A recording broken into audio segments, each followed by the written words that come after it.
রাসূলের প্রতি যদি কারো ভালোবাসা না থাকে সে প্রকৃত মুসলমান হতে পারে?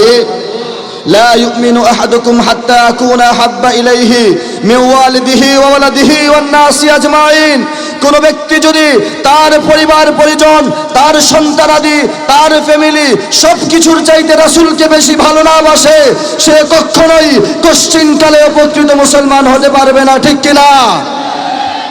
কার কার রাসূলের প্রতি ভালোবাসা আছে দুই হাত তুলে দেখায় দেন। নারে তাকবীর, নারে তাকবীর। আল কোরআনের আলো, আল হাদিসের আলো। বহুত ঘরে ঘরে জ্বালছেন আল কোরআনের আলো, বহুত ঘরে জ্বালা হয়েছে। এবার আমরা চাই বাংলাদেশের পার্লামেন্টে 18 কোটি মানুষের জনতার একটাই সংবিধান হবে, সংসদে একটাই আওয়াজ হবে, আল কোরআনের আওয়াজ। আমরা আজ থেকে বলবো আল কোরআনের আলো সংসদে জ্বালো, ঠিক কিনা? আরো আওয়াজ করে বলেন নারায়ে তাকবীর, নারায়ে তাকবীর।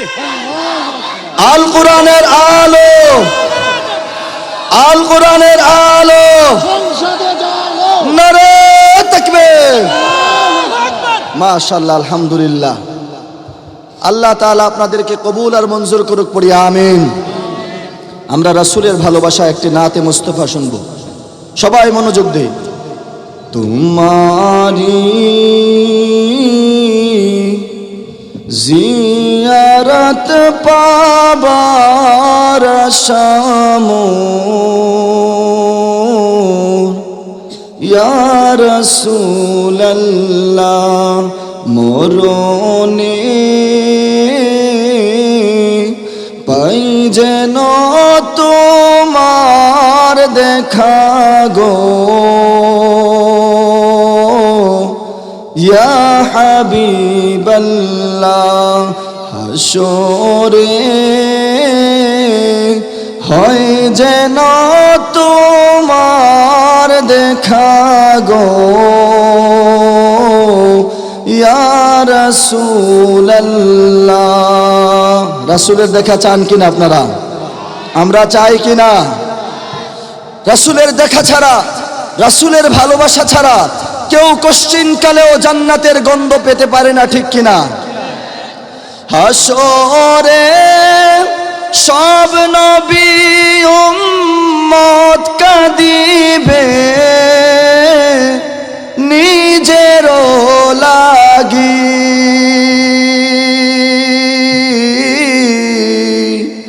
হাসরে সব নবী উম্মত কাঁদিবে নিজের লাগি, তুমি যে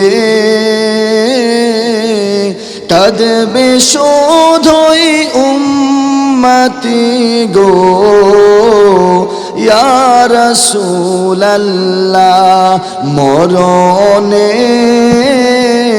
পাই যেন তোমার দেখা গো,